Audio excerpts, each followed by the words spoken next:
হঠাৎ দেখা। রবীন্দ্রনাথ ঠাকুর।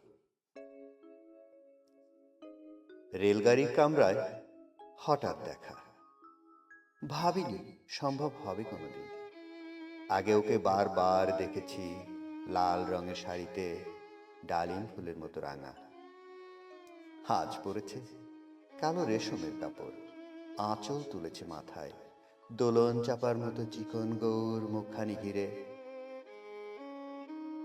মনে হলো কালো রঙে একটা গভীর দূরত্ব ঘনিয়ে নিয়েছে নিজের চারদিকে, যে দূরত্ব সর্ষে ক্ষেতের শেষ সীমানায় শাল বনের নীলাঞ্জনে। থমকে গেল আমার সমস্ত মনটা। চেনা লোককে দেখলেন অচেনার গাম্ভীর্যে। হঠাৎ খবরের কাগজ ফেলে আমাকে করলেন নমস্কার। সমাজবিধির পথ খুলে গেল, আলাপ করলেন শুরু। কেমন আছো, কেমন চলছে সংসার, ইত্যাদি। সে রইল জানালার বাইরের দিকে চেয়ে, যেন কাছের দিনের ছোঁয়াচ পার হওয়া চাহনিতে। দিলে অত্যন্ত ছোট দু একটা জবাব, কোনোটা বা দিলেই না। বুঝিয়ে দিলে হাতের অস্থিরতা। কেন এসব কথা? এর চেয়ে অনেক ভালো চুপ করে থাকা।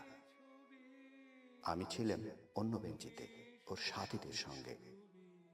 একসময় আঙুল নেড়ে জানালে কাছে আসতে, মনে হলো কম সাহস নয়।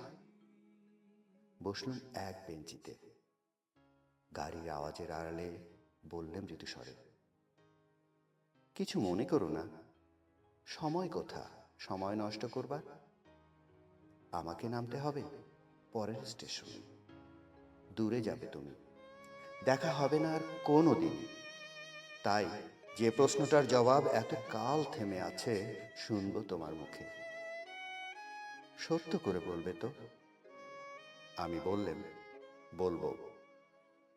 বাইরের আকাশের দিকে তাকিয়েই শুধল, আমাদের গেছে যে দিন, একেবারেই কি গেছে, কিছুই কি নেই বাকি।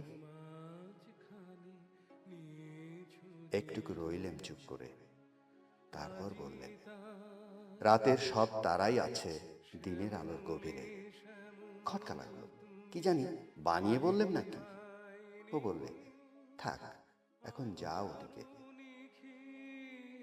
সবাই নেমে গেল পরের স্টেশনে, আমি চললাম একা।